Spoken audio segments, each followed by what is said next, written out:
বাংলাদেশে ঈদ যাত্রা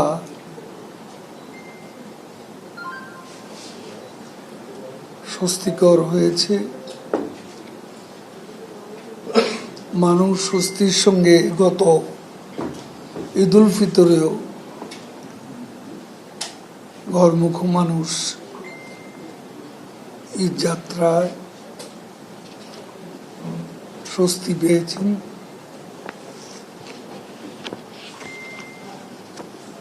ফিরতি যাত্রা অ্যাক্সিডেন্ট এবং ক্যাজুয়ালিটি বেড়েছিল। আমরা এবার আরো বেশি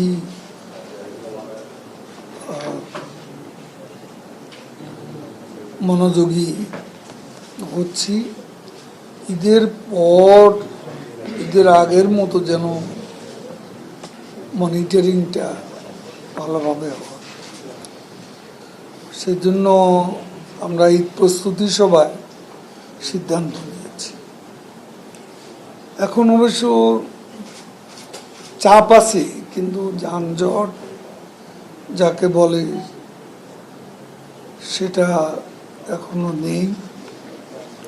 সড়কে চাপ থাকবেই, তবে রাস্তার জন্য কোথাও যানজট হবে এমন বিষয় নেই। বাংলাদেশে সর্বকালের সবচেয়ে ভালো সড়ক এখন শেখ হাসিনার সরকারের আমলে হয়েছে। কোরবানির ঈদের সময় পশুর হাট একটু সমস্যার সৃষ্টি করে, পশুবাহী গাড়িও রাস্তায় চাপ সৃষ্টি করে। আমরা এই বিষয়টা আবারও সংশ্লিষ্ট সবাইকে স্মরণ করিয়ে দিতে চাই যে পশুবাহী গাড়ি, পশুর হাট যত্রতত্র বসিয়ে জনদুর্ভোগ যাতে বাড়ানো না হয়, সে ব্যাপারে যাদের কাছে দায়িত্ব রয়েছে তারা যথাযথভাবে দায়িত্ব পালন করবেন।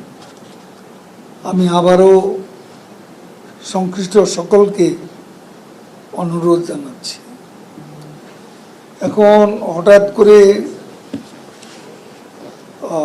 বৃষ্টি পূর্বাভাসও আমরা পাচ্ছি, আর বৃষ্টি হলে দুর্ভোগকে এড়ানো খুব কঠিন। তো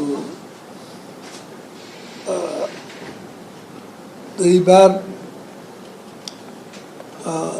গতবারও ঈদের কোরবানির ঈদে সময় বৃষ্টি ছিল, দীর্ঘ সময় ছিল না।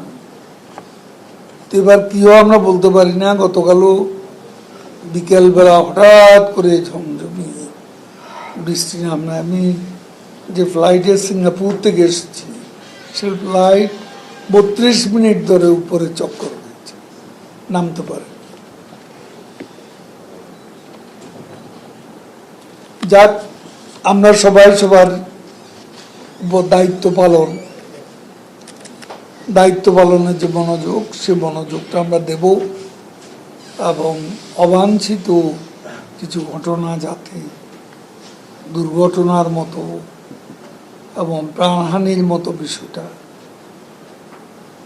গত ঈদের পরে যেটা সবার জন্য দুর্ভাবনার কারণ ছিল, সেটা পুনরাবৃত্তি হবে না, এটাই আশা করছি।